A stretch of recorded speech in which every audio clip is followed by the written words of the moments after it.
El régimen cambiario es el conjunto de normas que regulan aspectos de los cambios internacionales.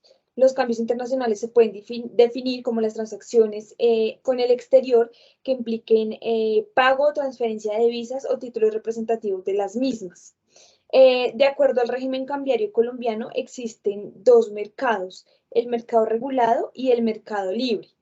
El mercado regulado de divisas en Colombia está conformado por la totalidad de divisas que deben canalizarse obligatoriamente por conducto de los intermediarios del mercado cambiario autorizados y por las divisas que no obstante de estar exentas se canalizan de manera voluntaria.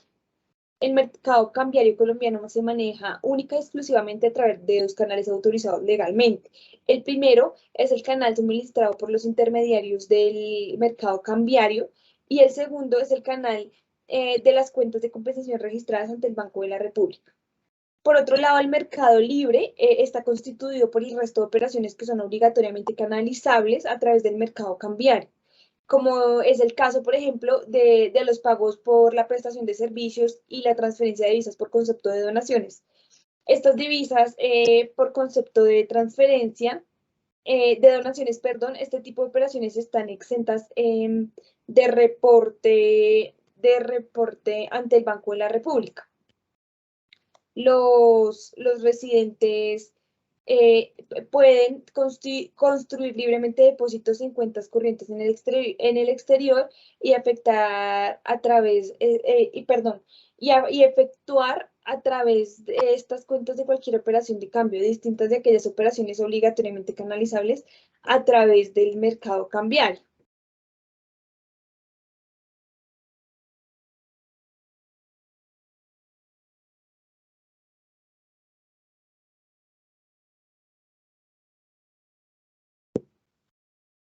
Las actividades que son directamente afectadas o que deben ser canalizadas por el régimen internacional de cambio son la exportación e importación de bienes. Por ejemplo, una empresa que reside en Colombia exporta flores a varias empresas en el exterior. Ese tipo de empresa pues debe realizar la canalización. Otra actividad son las operaciones de endeudamiento externo. Por ejemplo, una empresa colombiana solicita un crédito de $5.000 a una empresa no residente para destinarlo como capital de trabajo y comprar la materia prima destinada para confeccionar el calzado. Otra de las actividades son las inversiones de capital del exterior en el país. Por ejemplo, alguna residente de Estados Unidos compra un inmueble de $1.000 en Cartagena. Eso hace parte de esas actividades. Esa sería una de las actividades. Otra está en inversión de capital colombiano en el exterior. Entonces, una residente colombiana compra 1.000 participaciones por un valor de $10 millones en una empresa panameña. Otra de las actividades son las inversiones financieras en títulos emitidos en el exterior. Un residente colombiano que es propietario de un yate en Miami Beach adquirió este yate a través de un banco intermediario. Y otras de las actividades son los avales y garantías en moneda extranjera. Una empresa colombiana de transportes solicita un crédito a un banco intermediario, un banco de mercado cambiario por un valor de $10 millones para la compra de camiones para la empresa, o sea, una operación interna de la empresa. Como condición para otorgar este crédito, el banco exige a la transportadora o a la empresa como garantía una garantía personal de un aval de divisas. Entonces, la empresa intermediaria, que es la empresa Christopher Brown, por ejemplo, sirve como avalista para poder acceder a este crédito. Y existen las operaciones de derivados. Eh, Acá hay pues un ejemplo, que es, por ejemplo, que una empresa de harinas, una empresa residente colombiana, que es la empresa de harinas, necesita mitigar el riesgo de la variación en el precio de los inventarios, en el trigo canadiense, por ejemplo, que va a utilizar en la producción dentro de 3 meses. razón por la cual elige a la comisionista de Bolsa América Limitada, la cual a través de una cobertura le pacta desde hoy el precio futuro en dólares, al cual podrá comprar el trigo dentro de 3 meses. Entonces, pues básicamente esas son las actividades, o sí, las actividades que deben, operaciones que deben canalizarse por medio del mercado del régimen de cambio internacional.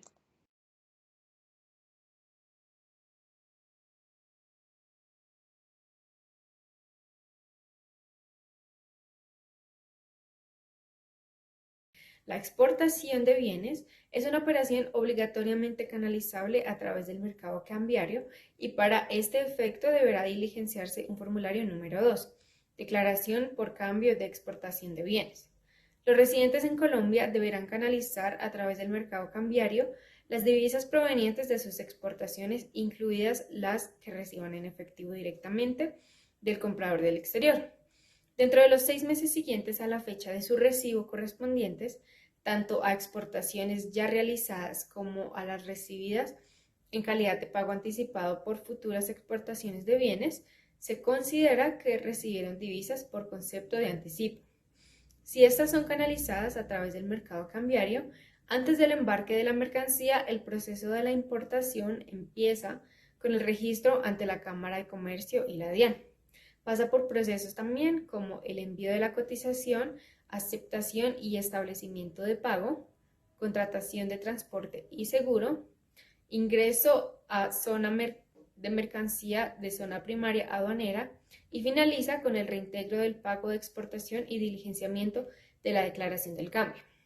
Ahora bien, de acuerdo con el régimen de cambios internacionales, los inversionistas extranjeros en Colombia y los inversionistas colombianos en el exterior deberán registrar sus inversiones ante el Banco de la República con el decreto número 2080 de 2003. En la regulación cambiaria distingue entre la inversión extranjera directa y la inversión extranjera de portafolio.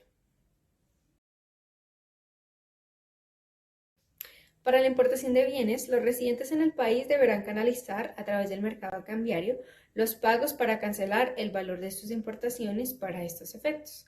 Deberán presentar un formulario número 1, declaración de cambio por importaciones de bienes, utilizando en cada caso el numeral cambiario que corresponda en las importaciones pagadas con tarjetas de crédito internacional.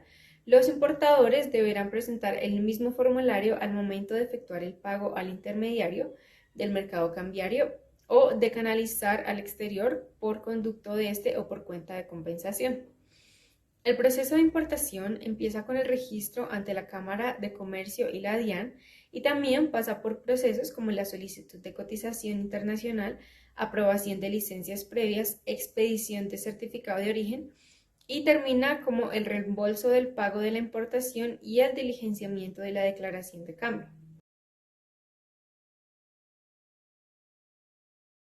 Seguir con nuestra exposición, me presento, mi nombre es Alejandra Pinzón y yo quiero hablarles un poco acerca de cuáles son los tipos de inversiones internacionales y cuál es su respectiva clasificación.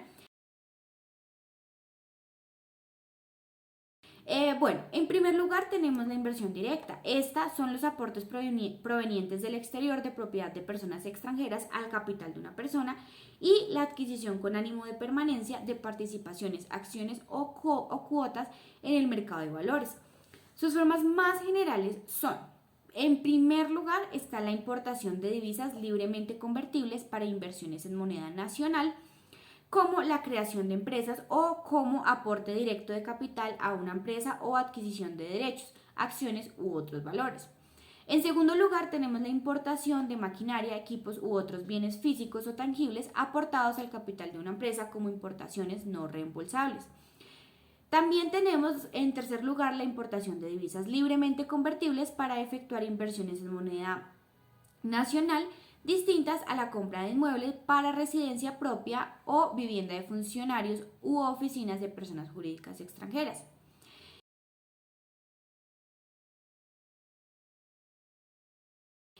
Bueno, en el segundo nivel tenemos las inversiones indirectas. Estas son actos o contratos por medio de los cuales el inversionista realiza un aporte tangible o intangible a una empresa sin llegar a tener participación accionaria en todo o en parte de ella.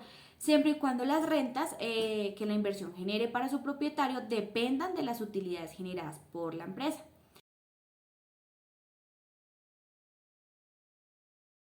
Y en tercer nivel y en último lugar tenemos las inversiones de portafolio. Estas inversiones de portafolio son las inversiones en acciones y bonos obligatoriamente convertibles en acciones y otros valores negociables en bolsas de valores. Muchísimas gracias por su atención.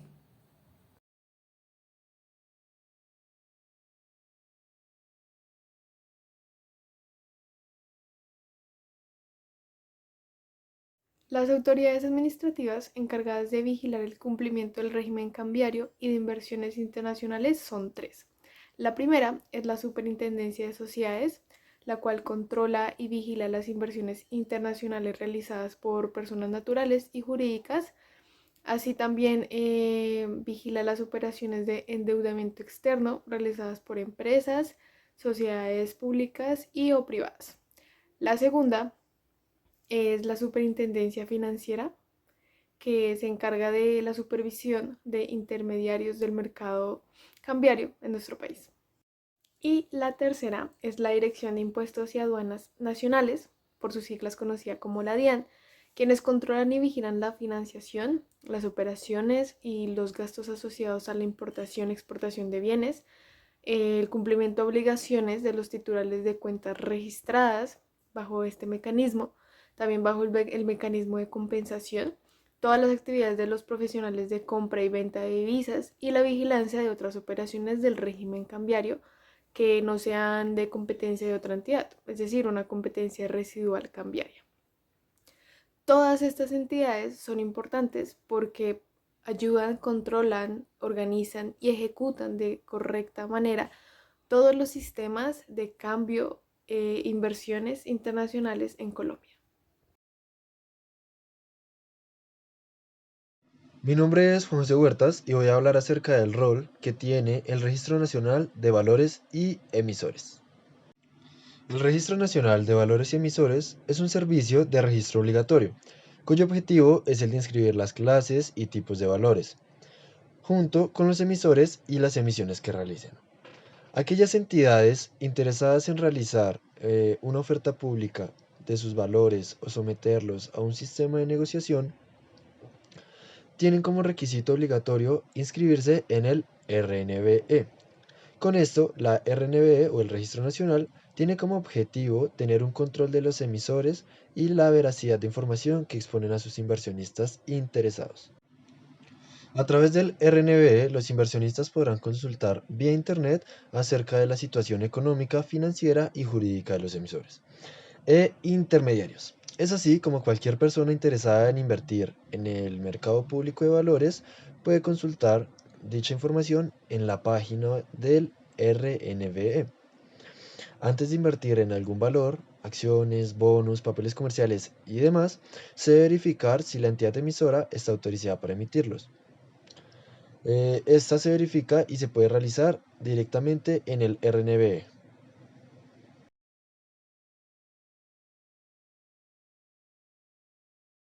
Endeudamiento externo. Cuando hablamos de endeudamiento externo, es necesario conocer cómo se constituye y cómo se hace el registro de este. Es importante conocer y entender y tener muy presente también que un endeudamiento externo es el monto de los pasivos contractuales desembolsados que asumen los residentes de un país frente a no residentes. Esto con el compromiso de realizar en un futuro los pagos tanto de capital como de los intereses o de ambos. Los residentes que obtengan u otorguen créditos en moneda extranjera deberán canalizar a través del mercado cambiario los ingresos y egresos de divisas por concepto de desembolso, amortización, intereses y costos financieros, para lo cual deben suministrar la información a los datos mínimos de las operaciones de cambio por endeudamiento externo. Tengamos presente que para el registro de una deuda externa se debe realizar a través de un informe que se envía al Banco de la República, donde están las declaraciones de cambio mediante los formularios número 6 y número 7 correspondientes, que para el caso de Colombia se encuentran en la página web del Banco de la República.